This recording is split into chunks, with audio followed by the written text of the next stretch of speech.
এই যে দিদিভাই সবাইকে দিয়ে এখন নিজে খেতে বসেছে। দেখেন তার খাওয়ার স্টাইলটা একটু দেখেন, মানে সে এত পরিশ্রম করে, সকালে ঘুম থেকে ওঠে সকাল 6টার সময় উঠে সে একা হাতে সব কিছু সামলায়।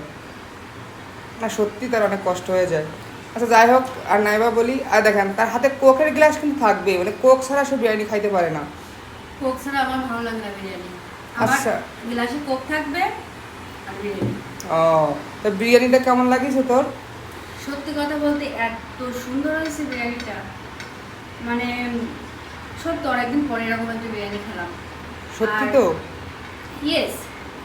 আর হচ্ছে সব থেকে বড় কথা, ওই যে কাচ্চি ভাই কাচ্চি ডাইন, এই ওই ওরে টাইপের হয়েছে বাবা, বিরিয়ানিটা। অনেক আমাকে সুন্দর হয়েছে। কোথায় নিয়ে গেল! সত্যি কথা অনেক যাক, সুন্দর হয়েছে। যদিও থ্যাংক পাম, ইউ, থ্যাংক ইউ। তবুও আরাম। যাই হোক, হয়তো ভালো লাগছে সবার কাছে। এবার তুই বল খাসিটা কেমন হয়েছে? খাসিটা সত্যি অসাধারণ হয়েছে, মানে একদম, মানে কি বলবো, রসগোল্লার মতো। খাসি আবার রসগোল্লা? হ্যাঁ। বাহ।